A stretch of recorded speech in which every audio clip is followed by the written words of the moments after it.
Aí, por favor.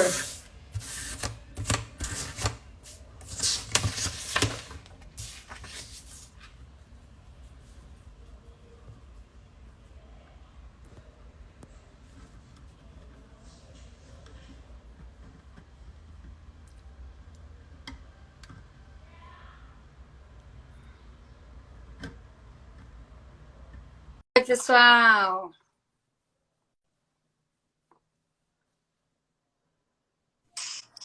Olá, Olá, tudo bem? tudo bem? Tô ajustando aqui pra gente começar. O pessoal tá entrando. Vou colocar o nosso título aqui embaixo para todo mundo que entrar conseguir visualizar, Elis.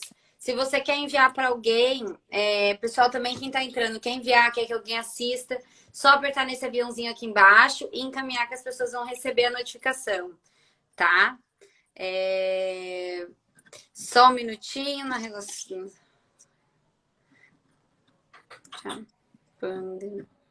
Gente, é difícil esse negócio de escrever aqui com o negócio. Pandemia e UTI. Vou resumir. Agora vamos lá. Já vamos começar. Tô tentando fixar o comentário, Elis. Não consegui. Vai ficar assim mesmo. Você que bloqueia. Gente, primeiro boa noite. Muito obrigada por quem já entrou. Hoje a gente vai falar um pouquinho. Convidei a doutora Elis Regina, uma grande amiga minha, para conversar um pouquinho.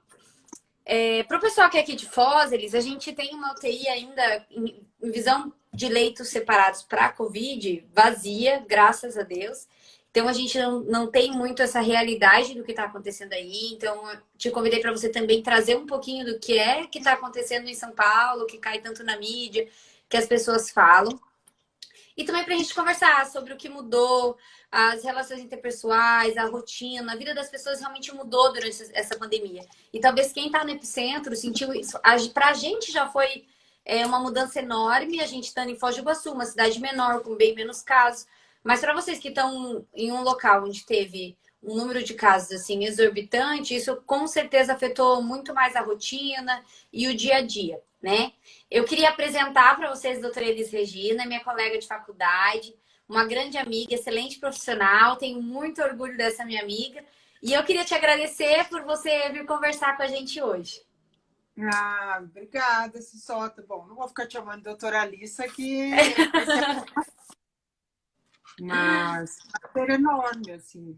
Só por vocês mesmo para assumir o momento blogueira. Mas acho que a conversa é produtiva e acho que esse receio é coletivo. Então, sempre é bem-vindo. Sim, se a gente conseguir levar um pouco de informação, tranquilizar algumas pessoas, contar um pouquinho, eu acho que. E saindo da mídia, trazendo uma coisa de uma informação do dia a dia, eu acho que é mais interessante ainda. Elis, eu queria que você explicasse pra gente. Você trabalha focada na UTI, né? A Elis, ela é diarista da UTI do IGESP em São Paulo. Ela trabalha como assistente no Hospital Sírio-Libanês, então tá na linha de frente, trabalhando todos os dias. E eu queria que você explicasse pra gente qual o grupo de paciente que vai para UTI, se é só o grupo de risco, ou se tem algum. Os critérios a gente sabe que é a gravidade, mas o que geralmente leva o paciente para UTI, para virar o seu paciente no dia a dia? Tá. Bom, então, a gente, como a Isolta falou, aqui em São Paulo, a grande maioria dos hospitais, pelo número de pacientes, né, em que todo mundo está vendo aí a crise dos leitos de UTI, né, nunca a UTI foi tão falada, nunca esse setor do hospital foi tão comentado, né, muitas pessoas nem imaginam com o tipo de paciente que a gente lida. A gente efetivamente lida com pacientes extremamente graves e que precisam de suportes avançados de vida, né? O que a gente diz. Então, o perfil de pacientes, quando a gente está lidando de COVID, é um paciente que tem uma insuficiência respiratória importante e que vai precisar de ajuda de aparelhos, né? Da famosa ventilação mecânica, que está sendo tão discutida aí, a gente está vendo a falta de aparelhos de ventiladores, né? Então, é esse tipo de paciente. Normalmente, o que a gente recebe é esses pacientes que ou já estão com a necessidade de ser entubados, né? Então, que sejam ligados em ventiladores, ou que estão precisando de suportes avançados, como drogas para manter pressão, perfusão dos órgãos vitais, pacientes que precisam de oxigenoterapia de maneira importante. Então, são pacientes que evoluíram na doença, né? É bom a gente lembrar que quando a gente está lidando com a gravidade no Covid, a gente está lidando em torno de a cada 10 pacientes, a gente vai ter 1 a 2 pacientes que vão precisar desse tipo de suporte, né? 80% da população que vai ser contaminada, ela não vai precisar desse suporte.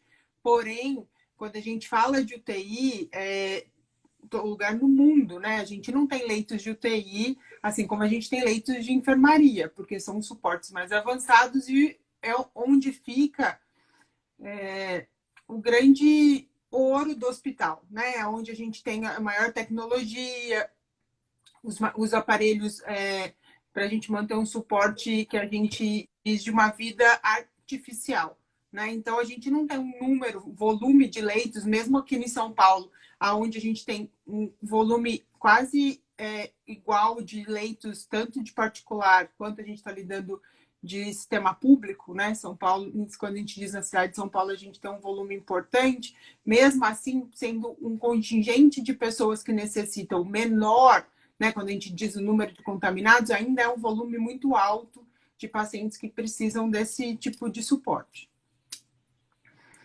Certo. E acaba não sendo só o grupo de risco, né? Porque fala tanto grupo de risco, mas as pessoas, todas as pessoas, eu acho que as pessoas têm que se cuidar, não só por, eu sou grupo de risco, eu tenho que me cuidar. Eu não sou grupo de risco, eu tenho que me cuidar também, entendeu? Nesse caso. Primeiro por empatia, pra gente não pra gente não ter o risco de ser um assintomático e levar a doença pra frente, né?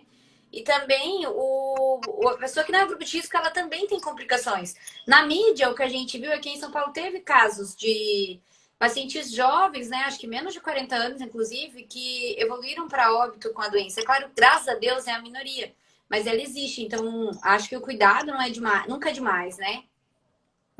É diferente do que as pessoas acreditam e que no início foi muito divulgado, até porque isso é um presente chinês, né?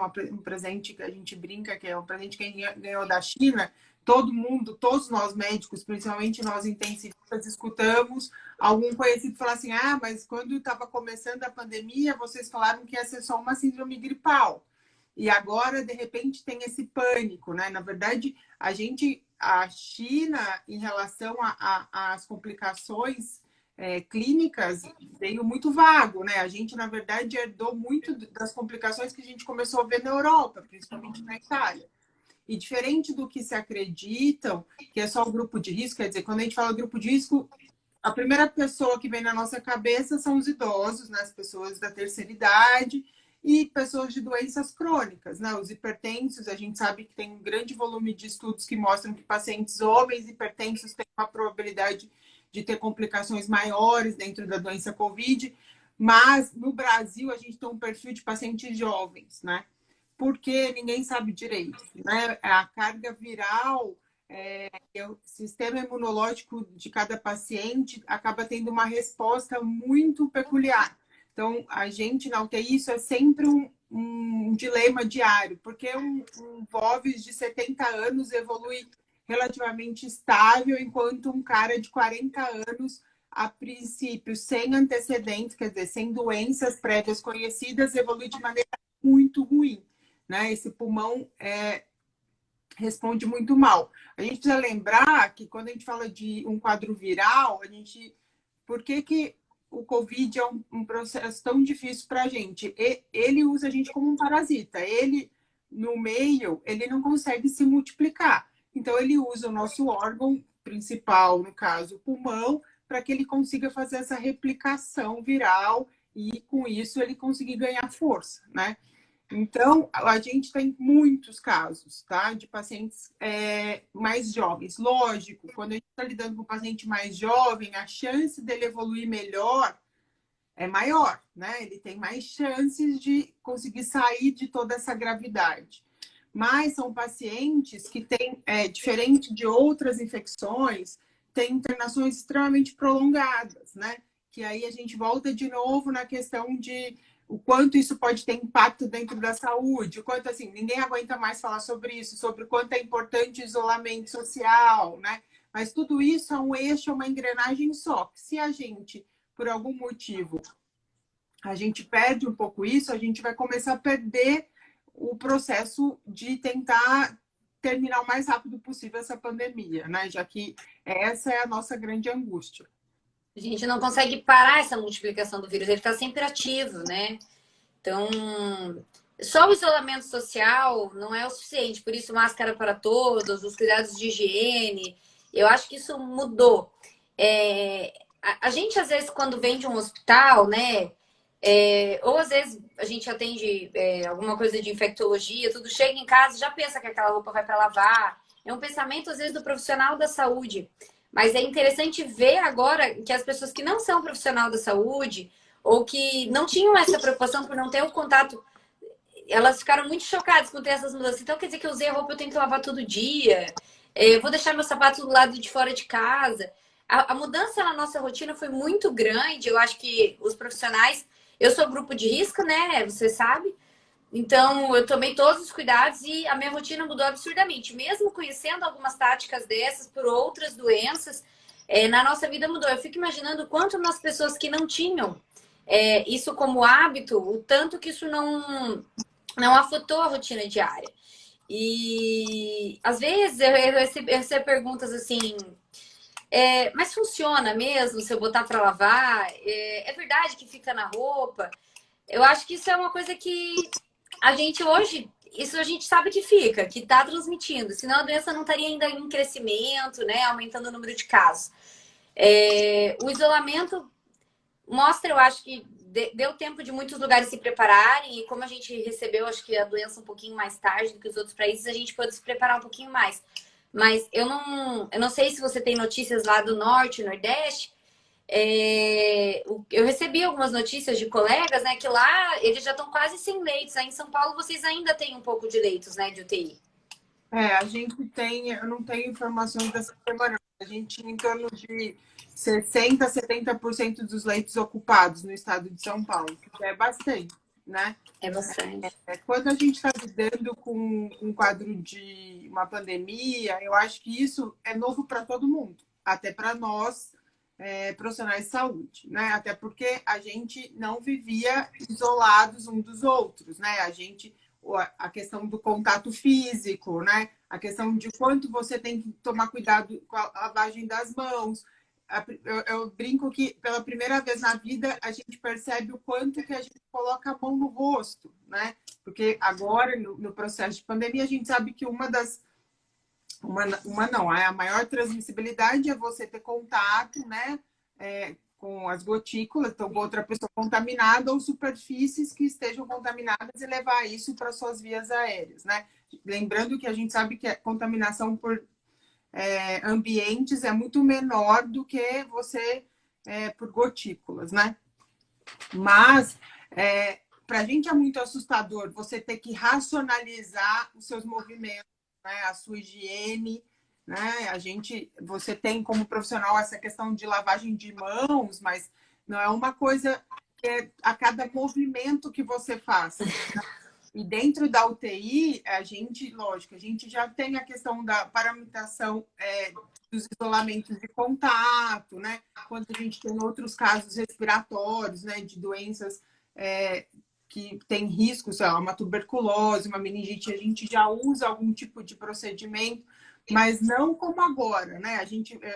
O EPI em si já é uma montagem que tem toda uma cronologia que você tem que respeitar, racionalizar, e principalmente quando você for tirar essa paramentação, você tem que ter também todo esse cuidado, porque como você pode se contaminar, né, se paramentando de maneira inadequada, também tirando essa paramentação, né? Só para ilustrar um pouquinho, para quem nunca viu, mas basicamente na UTI agora, todos os profissionais, não só médicos, como fisioterapeutas, os enfermeiros, os técnicos, né, todo mundo que vai lidar com os pacientes, em isolamento, ele vai colocar uma roupa que a gente chama de Júpiter, que é aquela roupa tipo de NASA, né? Todo mundo já viu aquele avental branco, né?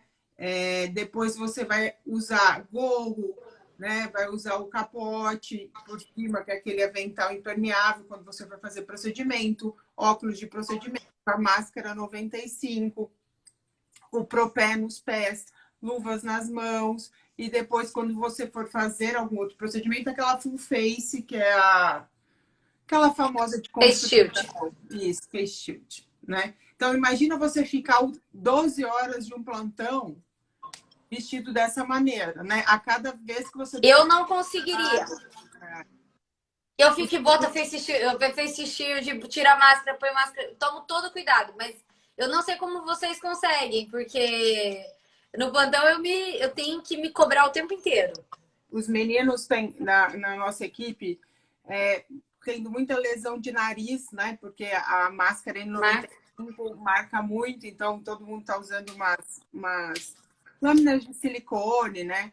E fora essa tensão da equipe de que a qualquer momento você pode se contaminar, né? Diferente de outras doenças em que você cuida do paciente, você sabe que tem risco, mas isso é muito menor, né? Esse processo do Covid é uma questão coletiva. Então, quando você está lidando, o olhar da equipe sempre é muito assustado, né? É. E a gente lida diariamente com colegas próximos que foram infectados, que precisaram ir para a UTI, né? Que outros colegas nossos cuidaram, gente que foi da equipe coletiva multi, que acabou indo a óbito, né? Dentro da batalha ali do Covid. Então, tudo isso é muito, muito difícil de lidar, né? E a gente É difícil. a gente não vive essa questão de leitos, né? Mas sei que alguém escreveu aqui que em Pernambuco tem 100% dos leitos ocupados. A gente viveu um drama semana passada de uma colega anestesista. O irmão mora em Belém. Em Belém, até semana passada, a grande maioria dos leitos de UTI estavam ocupados. E aí esse irmão piorando e ela em franco desespero porque não conseguia um leito para ele. E também ele não teria mais condição de vir para São Paulo para se tratar. Né? Então, na verdade, quando a gente fala do isolamento, além da gente achatar essa curva no sentido de diminuir a contaminação, é que a gente tenha tempo para cuidar de quem precisa ser cuidado. Né? Que a gente não tenha que escolher efetivamente quem a gente... Escolher o paciente é horrível, né? A gente não tem que querer escolher, porque acho que isso é uma medida extrema. Acho que o isolamento faz isso. As pessoas que saem de casa, que alguém tem que sair, alguém tem que fazer a feira, alguém tem que fazer as coisas, tomar os cuidados. Acho que tudo isso é para realmente a gente tentar achatar e cuidar de um doente de cada vez. Eu acho Sabe que uma coisa que... Não, só para complementar, eu acho que a gente, como sociedade, está trabalhando empatia, né? Talvez, de novo, esses momentos muito coletivos traz com que a gente, hoje, a dor do outro me importa, né? Porque pode ser a minha dor amanhã. Então, esse processo está mexendo muito com o coletivo, né? Tanto que a gente vê os movimentos coletivos. Todo mundo no prédio teve esse movimento de alguém se propor a fazer o mercado para o vizinho que é mais idoso, né? No sentido Sim. de tentar colaborar um com o outro. Então, eu acho que esse momento também de empatia coletiva ajuda para que a gente passe de maneira um pouco mais leve todo esse processo. Esse distanciamento social, de certa forma, ele aproximou as pessoas, né? As pessoas deram tanto valor a essa relação pessoal e graças a Deus a gente tem FaceTime, internet, WhatsApp. Então, acho que às vezes pessoas que não se falaram por muitos anos conseguiram se falar várias vezes por vídeo. As pessoas se comunicaram, se ajudaram. Sem contar alguns valores que mudaram, né? Eu vi diversos relatos. Eu queria que você contasse um pouquinho pra gente, porque eu sei que além de você trabalhar em linha de frente todo dia, você mudou toda a tua rotina. Você tem uma neném maravilhosa, pequena aí, que é minha filhada. Coisa mais linda, gente. Um presente de Deus aí. E a Elisa, ela demorou para engravidar, foi uma tentante, acompanhei de perto, teve um parto maravilhoso. Aí parece que tudo, quando tudo se acostumou, ela estava com essa neném linda, está com essa neném linda no colo, trabalho indo bem, vem a pandemia, com uma bebê de 6 meses em casa. É, Como é que é isso? acho que essa crise foi a inicial, assim. Todos nós profissionais aí que estamos lidando com o Covid diariamente, primeira coisa foi se afastar da família, né? Já que eu aumento o meu risco, eu não vou colocar em risco as pessoas que são próximas a mim. A minha primeira decisão foi não me afastar da Maria e assumir os riscos, né? Eu até brinco lá no hospital, falo, gente, se eu me afastar da Maria, quando eu voltar, ela vai ter 18 anos pedindo um carro. Porque o primeiro ano da vida de uma criança é muita coisa acontecendo ao mesmo tempo, assim. Então, eu decidi, junto com o Júnior, que também aceitou assumir, né? Que meu marido aceitou assumir a bronca disso. E eu tenho todos os cuidados possíveis, né? Quando eu saio, quando eu volto, de higiene. Então, a questão da minha roupa ser separada, de deixar o sapato para fora de casa, chegar a tomar banho, né? Só pegá-lo e depois que eu fizer todo esse processo de higiene, porque eu decidi não ficar afastada. Porém, tenho colegas que estão afastados dos filhos e eu acho que isso é uma dor muito maior, porque é o que a gente brinca aqui. Se fosse um calendário, você tem que ficar 30 dias, você vai lá, faz xizinhos e vai chegar o momento.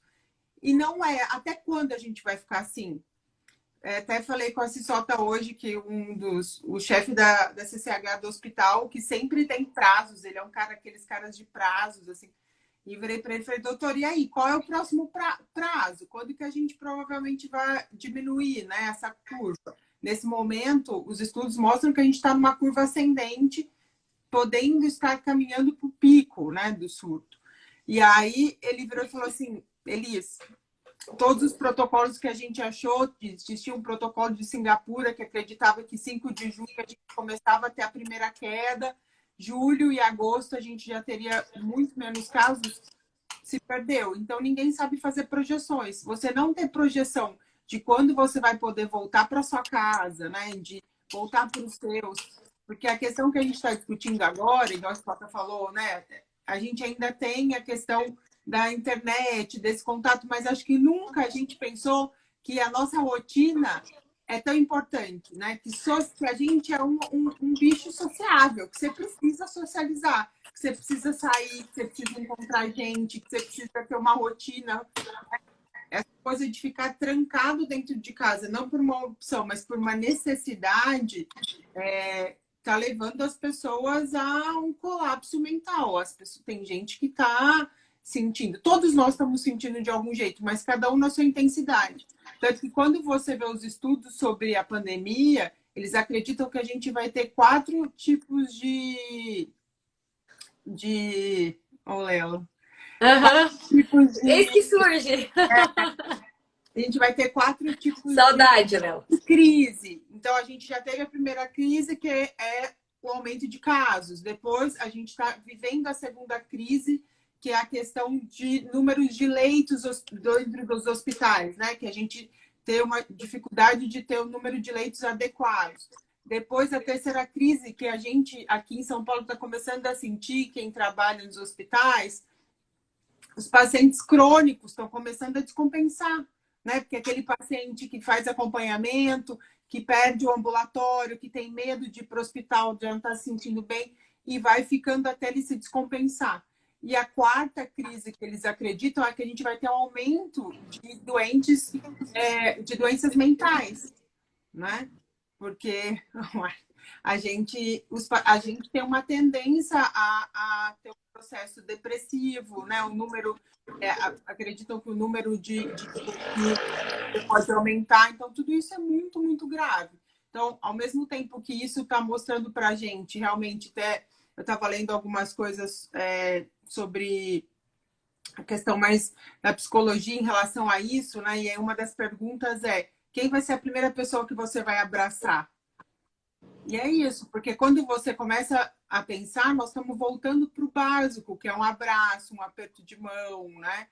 Você poder. Agora, a gente acabou de passar, a Cissota falou, Dia das Mães, né?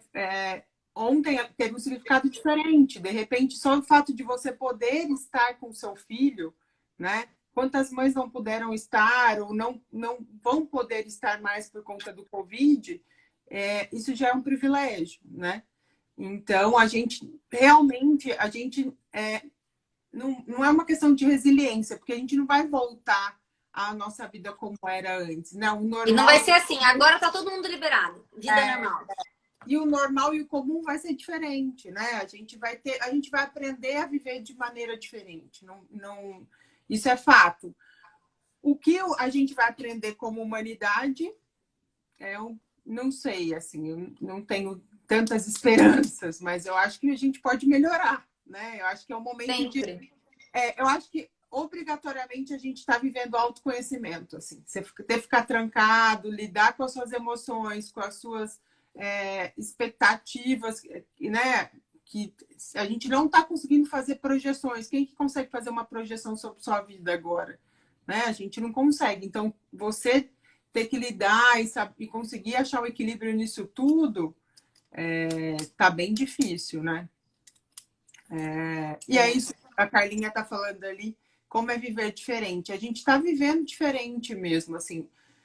É uma gangorra, eu acho que a gente que está na linha de frente, as pessoas acreditam às vezes que a gente não tem essa oscilação, mas a gente tem também, Muito. de sentir, às vezes, uma impotência absurda sobre alguns casos e falar, não tem mais o que a gente fazer, a gente não está dando conta de não responder, como também vibrar por outros casos que a gente acreditava, às vezes, que não pudesse responder.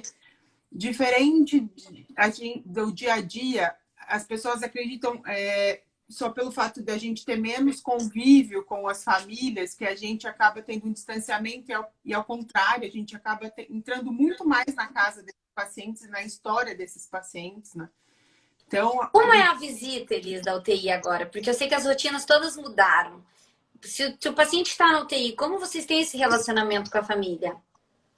alguns hospitais, assim, o hospital, por exemplo, o IGESP, em que eu trabalho, a gente não tem visita familiar presencial, né? Então, esse paciente fica completamente isolado e dentro da UTI, os boletins são boletins telefônicos, então, todo dia, num determinado horário, os colegas ligam para as famílias e passam esse boletim, né? A partir do momento que esse paciente entra como um paciente COVID, ele tem total isolamento da família, né? Se a gente estiver lidando com um paciente lúcido, orientado, fora da UTI, na enfermaria, esses pacientes ficam com celulares, e aí eles ligam, ou mesmo nos quartos, né? Eles conseguem ter essa ligação. Na UTI, a gente faz quando os pacientes melhoram, conseguem voltar a ter um nível neurológico, junto com o acompanhamento com a psicóloga, a gente tem videochamadas. Mas isso é uma coisa até um pouco mais nova com a gente, quando eu falo o hospital que eu trabalho, né? E a gente montou todo um protocolo acreditando que esses pacientes que têm internações prolongadas, a primeira coisa que eles gostariam é de ver a família, né? A gente teve um caso específico de um paciente de 41 anos que ficou 29 dias dentro da UTI, sendo eles 21 entubados. E ele tem uma filhinha de 11 meses, né? E eles são de Minas, só tem ele, a esposa e a filha. E a esposa é sempre muito angustiada, muito feliz quando ele foi estubado. E a nossa primeira sensação foi, ele vai querer falar, ver a filha, né? Falar com a esposa. E aí a gente esperou o momento e a psicóloga acompanhando, quando ele foi para o quarto, tentando organizar isso. Fazia 2 dias que a esposa ligava no quarto e ele não conseguia atender o telefone. Porque ele não conseguia pensar em falar com a esposa sem achar que isso pudesse deixá-lo extremamente abalado. E ele não quis, para nossa surpresa, fazer a videochamada. Porque é um momento de tanta fragilidade e o que os pacientes expõem, quando a gente vai saber, é que ele vai ver a família, mas depois ele vai voltar a continuar sozinho ali, né? Em isolamento. E que aquilo ali pode, ao invés de acalentar, pode trazer muito mais um turbilhão Uma de angústia. mais angústia do que efetivamente ajudá-lo. Então, É. a gente tem uma troca muito louca isso, né? A gente pensar, porque você fala, meu, se eu tivesse, a primeira coisa que eu ia querer, sei lá, era ver Maria, né? Só que eu entendo quando ele diz que não quero, porque talvez isso mexa tanto comigo e ainda vou continuar aqui trancado nesse quadrado, né? Então, é só quem vive para imaginar o que é a angústia de você ficar isolado de todo mundo. Imagina cada vez que alguém chega perto de você, vem vestido igual o cara da NASA, né? Como se, né? Você tem que ter todo um cuidado em relação a você. Então, o quanto a gente não está conseguindo mensurar o quanto isso psicologicamente está mexendo com as pessoas, né? Como a gente está dentro de uma pandemia, nós estamos no esquema de vida ou morte, né? Então, tentando salvar vidas. Agora, o que vai sobrar de tudo isso, do que a gente vai levar de tudo isso, é difícil da gente saber. O suporte psicológico eu acho que é muito importante. O Newton até mandou aqui em Foz, teve essa preocupação também de ter o acompanhamento psicológico. A gente não tratar só a doença, tem que ter o acompanhamento psicológico. O paciente está melhorando, mas a cabeça tem que acompanhar. Então, esse olhar para a transformação pessoal, o que a pessoa vai enxergar, o medo, as reações da família, o não ter aquela visão, né? Porque você tem um paciente grave, a paciente, por mais grave que ele esteja, geralmente a família entra na TI, ela vê o paciente, você explica, você mostra, e de repente a coisa fica só com palavras. Mas o, a, a, esse trabalho psicológico ele é fundamental, porque o médico só conversar, a gente também está vivendo uma coisa diferente e não consegue, talvez, dar o suporte. Então, os dois lados precisam desse olhar, tanto a família como o paciente. A gente precisa, né? Várias vezes, assim, um dos nossos colegas da UTI, que fica quase todos os dias, várias vezes ele me liga e fala, eu preciso de uma sessão de terapia. Porque quando ele liga para falar com um paciente grave e que as condições estão ruins, a esposa não entende e fala, pera um pouquinho, doutor, a gente tem um caso desse. E ela vai e coloca a filha, que é especial, para falar com ele, e o Pedro falando, né? O Pedro, que é o nosso colega intensivista aí, que está bombando lá Os na atendimentos. UTI. E aí ele explicando que o paciente não estava acordando, que estava tendo uma dificuldade, ela fala, você pode falar um minutinho com a minha filha? E aí entra a filha especial e fala para o Pedro assim, doutor, só chamar meu pai de cabeção que ele acorda. E aí não tem como isso não voltar para você, né? E isso poder ser um processo que você pode viver ali, né? O Pedro falou, pelo amor de Deus, eu não consegui nem terminar o boletim telefônico, né? Quando você vai vendo, porque você entra na vida da família, porque você liga e não fala só com aquele familiar, né? Fala com a história dele, né? Você fala com todo mundo, né? É isso. Aqui estão falando sobre a questão do velório, né? Eu estava falando isso com a equipe de psicologia do hospital. Eu nunca imaginei que velar alguém fosse algo tão importante, assim, né? Essa angústia, porque imagina, você deixa seu ente querido no hospital, né? Ele se interna e fica isolado, né? O Covid é uma doença muito traiçoeira no sentido de evolução respiratória, né? Esse paciente pode estar bem dentro de um certo contexto, ter uma gravidade ali da doença e evoluir de maneira rápida, né? Precisar de suportes intensivos e por algum motivo não responder ao processo.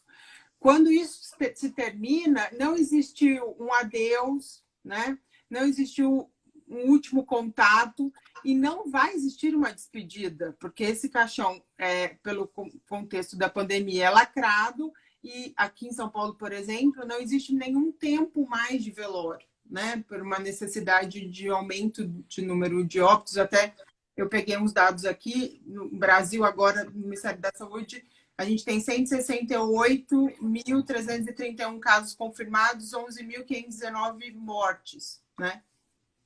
Então, quando você lida com um processo de alguém que entrou e que você não se despediu e que não vai nunca mais ver essa pessoa, né? Como a gente acaba lidando com essa família também, com esse contexto da não despedida. Outra coisa que a gente está vendo muito no hospital são familiares se infectando, né? Então, assim, casais, né? O marido e a esposa internando juntos, né? E aí um deles acaba falecendo e a gente tem todo um contexto de contar para o outro. Se eu ficar aqui contando histórias, eu vou virar uma contadora de É, histórias sobre o processo, né? Mas é uma situação triste, e às vezes a gente não tem. Eu pedi muito para você fazer essa live, porque a gente vê a TV. Aqui em Foz, graças a Deus, a gente tem ainda. Eu acredito que um controle, uma curva otimista, temos vagas, as coisas estão acontecendo aos poucos, agora estamos retomando a vida social um pouquinho mais do que vocês aí. Então, para as pessoas entenderem a gravidade do porquê todas essas notícias e tudo que está acontecendo, né? É muito triste. A gente sabe que, além de mudar toda a vida pessoal, assim, numa situação de gravidade onde você acompanha, você vê o paciente piorando, a família vai acompanhando a notícia, são coisas súbitas que você não enxerga, você se conversa e muda, às vezes, o velar, o paciente, são situações que a gente não, talvez não tinha aquela importância que é o que você falou. É importante, a gente sabe que é, mas você começa a ver um peso diferente, né? Eu queria te perguntar uma outra coisa. Essa semana teve bastante sobre medicações. E aí, agora? Já tem um remédio? Temos algum estudo? Saiu alguma coisa nova por aí? A hidroxicloroquina não é mais a principal medicação falada? Você tem alguma novidade para falar para a gente disso? para variar esse lado obscuro da pandemia, né? Acho que pela primeira vez, pelo menos nós médicos, né? Agora não somos tão velhas de profissão, né? Mas acredito que poucos colegas estão vivendo outro tipo de processo, né? Tão intenso. A gente está vivendo a dinâmica de viver a doença ao mesmo tempo que a gente estuda essa doença, né? Nós somos formados sobre medicina baseada em evidências. Então, existem estudos, né? E aí você tem tempo para ver a veracidade disso, o quanto isso responde ou não e decidir os tratamentos. Nesse processo, isso virou um bolo todo, né? Então, a hidroxicloroquina, ela entra como uma possibilidade da gente inibir a replicação viral e ter um efeito anti-inflamatório. Lógico que a gente não vai entrar em fisiopatologia da doença, mas a gente tem que entender que a maior gravidade do COVID é a resposta hiperinflamatória que ela causa no nosso corpo, né? Ele nos usa como um parasita e ele, nessa multiplicação dele, o nosso corpo entra num processo hiperinflamatório tentando, de algum jeito, né, ter uma resposta imunológica. Então, a questão da hidroxicloroquina entrou para que ela inibisse essa replicação viral, tivesse efeito inflamatório. Essa semana saiu um estudo, um dos maiores estudos, porque quando a gente fala de estudos durante a pandemia, o N, né, quer dizer, o número de pessoas estudadas sempre é muito baixo, né, quando a gente fala em ciência.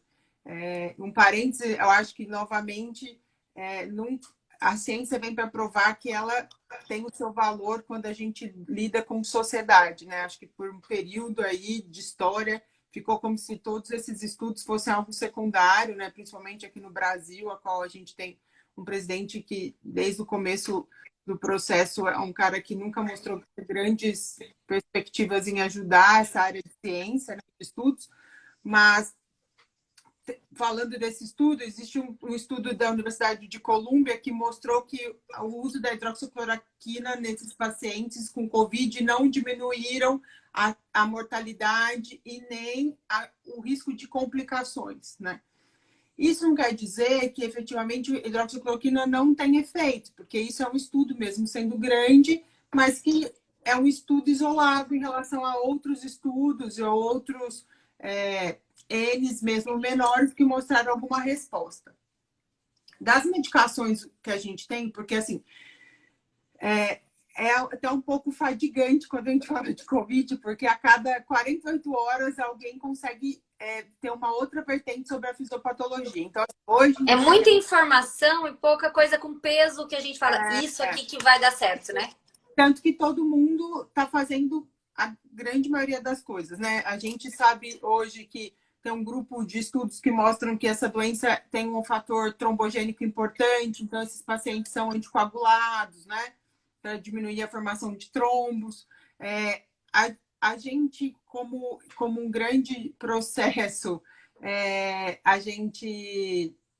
Uma das medicações que a gente está tendo resultado assim, clínico é o tocilizumab, né? Uma medicação que está sendo bem difundida. Nova York está fazendo bastante uso, quando deu o boom aí da pandemia. E a gente aqui em São Paulo, a gente falando de GESP no dia a dia, a gente vê uma melhora clínica, né? Que ele é um anticorpo monoclonal que diminuiria essa ação anti-inflamatória, essa ação inflamatória, então tem um efeito anti-inflamatório e faz com que esse paciente não tenha tantas complicações. A gente usou em 5 pacientes, do qual a gente teve uma grande melhora. Assim, hoje a gente tem um paciente entubado, a gente teve um paciente que a gente fez antes dele precisar ser entubado e ele teve uma boa resposta. Mas o que efetivamente resolve isolamento social. E porque, assim, igual você falou, É não deixar a doença se disseminar mais. porque ninguém não existe garantia, né? Igual outro dia me falaram, tendo leito de hospital, então, né, nós estamos bem. Eu falei, eu não quero estar no leito de hospital, porque eu não sei qual vai ser minha resposta imunológica à doença. Exato, eu não quero pegar. Eu não sei, eu posso ser assintomática, né? E é maravilha, né? O sonho, como todo mundo brinca, o sonho de todo mundo é ser IgG positivo, né? Ter sorologia de que já teve imunidade. Mas você pode complicar. Não é porque você não está no grupo de risco que você não pode complicar, né? Então, eu acho que, na verdade, quando a gente lida até com o contexto psicológico disso, é a sombra que você tem, né? Eu posso me contaminar e eu também não sei como que eu vou evoluir. É verdade. Eu vou dar uma voltada aqui, que eu vi que aconteceram algumas perguntas. Vamos ver se a gente consegue responder, né? Porque tem coisas que não tem resposta, né? Igual a gente falou, tá tudo sendo estudado. Às vezes a gente dá uma resposta hoje, amanhã não é mais verdade, mudou, saiu outro estudo melhor. Tô procurando aqui. Mas, assim, defendendo de algum jeito a hidroxicloroquina, no dia a dia a gente não viu grandes complicações, né? Que a questão que foi super disseminada em relação a alterações cardíacas, né? A alteração e alargamento de QT, a gente, poucos casos, alterações de enzimas do fígado, né? A gente não teve nenhuma complicação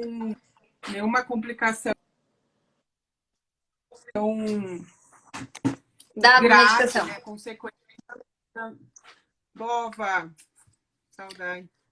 Ó, fizeram uma pergunta sobre os casos notificados por não testar todos. Eu acho que é mais as pessoas que não são testadas são aquelas assintomáticas. E eu não sei se mudou, Elis, mas eu li os trabalhos do mês passado até falando sobre até 80% de casos assintomáticos. Eu achei uma percentual um pouco alto.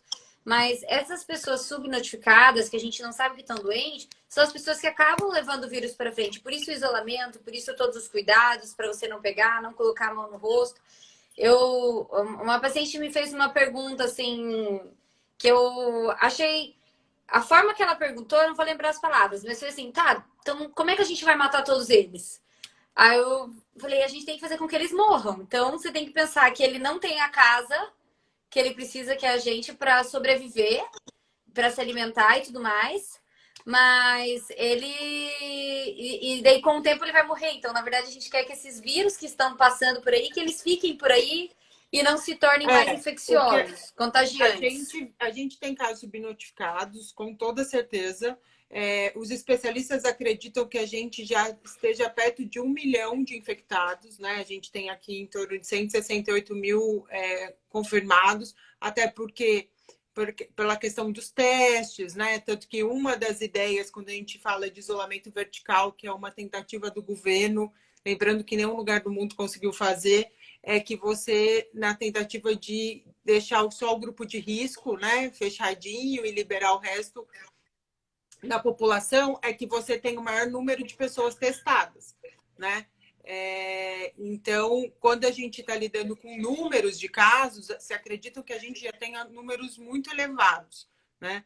Mas, Como todos os outros países, né? como todos os Que outros tiveram. lugares. Sim, porque a gente só testa pacientes realmente sintomáticos e a grande maioria dos hospitais, pacientes internados, né? Então, quer dizer, se eu sou oligossintomática,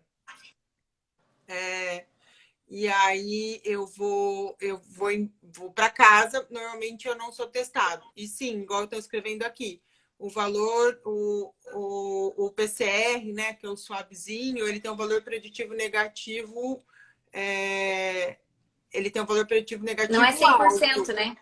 Diferente do que está escrito aqui embaixo, não, ele é um preditivo alto, quer dizer, você tem toda uma questão de como ele é armazenado. A gente tem tempo para coletar, né? Então tem tempo de sintomas, né? Então o PCR deve ser coletado na primeira fase de sintomas, então até o 7º dia, né? Depois é mais válido você ter um teste rápido, né? Depois do 8º ou 10º dia. Então tudo isso conta muito, né? Então e quando a gente está lidando Brasil, você imagina, né? Os hospitais públicos aqui, a gente teve no começo da pandemia, todo mundo viu isso, porque a gente tinha basicamente 3 laboratórios do país inteiro para fazer os testes. Então, aqui o Adolfo Lutz chegou a ter 20 mil testes em Esperando. espera. A gente teve resultados de demorar quase 30 dias para ter um resultado. Graças a Deus isso já melhorou bastante, né? Os resultados agora estão vindo bem mais rápido. Uma das Sim. perguntas. Pode falar. Não, pode. Era Uma isso. das perguntas que a gente recebeu também é quando eu vou poder abraçar meus pais. Eu acho que o que a gente já Eles falou, são a um grupo de projeção ainda não risco. está exata e não está tendo matemático que saiba isso. Eu Se gostaria muito de você for saber. IgG positivo, provavelmente você vai ter mais chance. Eu vi que perguntaram aqui, se eu fui contaminada, eu estou imune? A gente não tem 100% de certeza, mas a grande maioria dos trabalhos mostram que sim, né? Tudo que se acreditou que pudesse ser uma reinfecção, na verdade, quer dizer, quando eu faço aí o PCR, estou infectada, repito esse PCR, eu tenho algum outro óligo sintomático e faço depois de um tempo e ainda persiste, parece ser só fragmentos do RNA. Então, não ser uma nova infecção, e sim ainda a sua resposta imunológica dessa infecção inicial. Então, possivelmente, a questão toda do IgG é que ninguém sabe efetivamente qual a titularidade para confirmar, Que a partir confere de imunidade. tantos IgG você tem imunidade. Então, é por esse o contexto. Mas, possivelmente, quando diminuir os casos, ou você ter uma resposta, já ter esse marcador imunológico aí. Talvez você possa. O Newton tinha falado também do valor preditivo negativo do PCR, que é baixo. Estou passando aqui. Isso mesmo. Na verdade, nenhuma resposta é exata, né, Elis? Hoje a Não. gente veio mais para conversar, para contar um pouco. Eu acho que o ponto de vista da UTI é um ponto de vista que as pessoas imaginam, mas não entendem. Quem não viveu algo próximo, um colega próximo, alguém próximo que você possa perguntar o que aconteceu, não tem noção do quanto mudou para a vida daquela família, para a própria equipe médica, porque a gente estava acostumado a ter cuidados, mas nunca em excesso, nunca com tanto medo, né? Acho que todo mundo fala, o profissional de saúde está acostumado, mas a gente não está acostumado ao Covid. A gente tem medo, a gente Não. tem que se cuidar, a gente tem a família, a gente quer cuidar da nossa família e também quer vê-los. Então, tá todo mundo no mesmo barco nessa questão da ansiedade. Eu acho que essa mensagem é importante, assim, acho que eu acho que é natural que no início de uma pandemia e até por tantas fake news, de repente o profissional de saúde virou um vilão, né? Quantas histórias a gente tem próximas de pessoas que foram hostilizadas porque eram profissionais, aí você que é culpado de estar contaminando todo mundo, né? Mas, ao contrário, né? São, na verdade, a galera que está tomando conta, né? E quando a gente fala de profissional de saúde, a gente tem que lembrar que nós médicos somos linhas de frente. Mas a equipe de enfermagem está muito mais exposta que a gente, né? O A técnico de moça que faz a enfermagem, ficha, o administrativo que está ali, que faz a a ficha, moça da ela é a primeira a ter limpeza, contato com o paciente, geralmente. sim, mas o técnico de enfermagem que medica ele a Que cada medica, hora, o que enfermeiro que ajuda nos procedimentos, a moça da limpeza que, né, que todo mundo que organiza, trabalha ao redor ali do hospital. O hospital não os funciona só com físios, médico, né? enfermeiro, técnico, né? O Todos os físio, a profissionais que fazem fono. andar.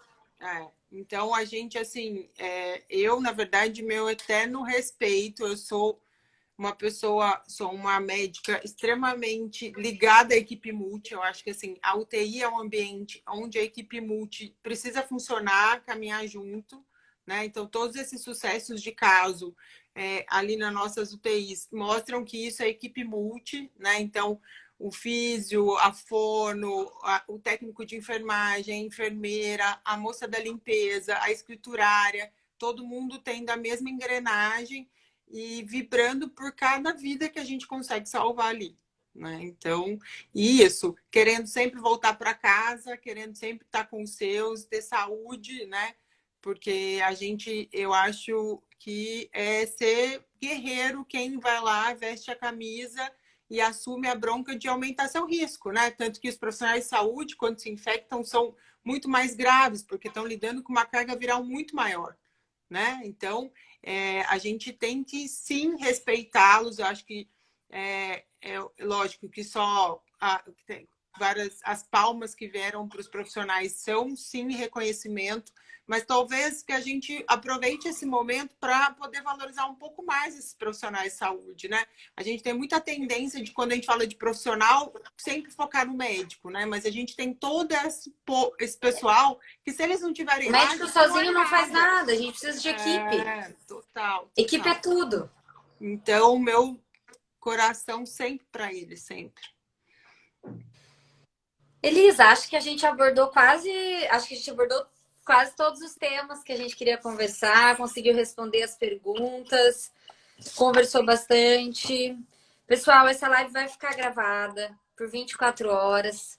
É só entrar, vai ficar na minha, na minha página lá. Eu fiz. Clica, isso, no meu feed, clica, vai conseguir assistir por 24 horas. E também a gente vai baixar essa live vai ficar no YouTube, no link em bio, também conseguindo acessar a partir da minha página.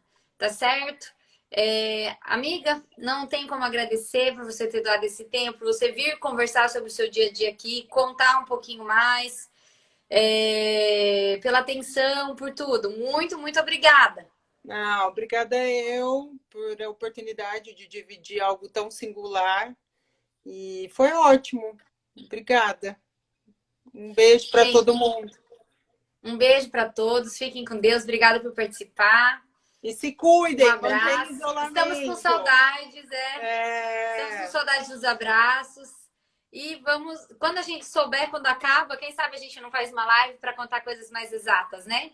Para falar, gente, então a medicação é essa, o tempo é esse, o tratamento dura tanto.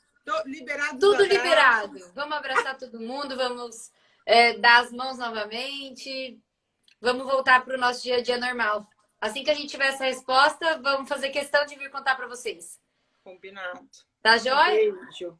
Um beijo, fiquem com Deus. Tchau, tchau, um abraço. Beijo.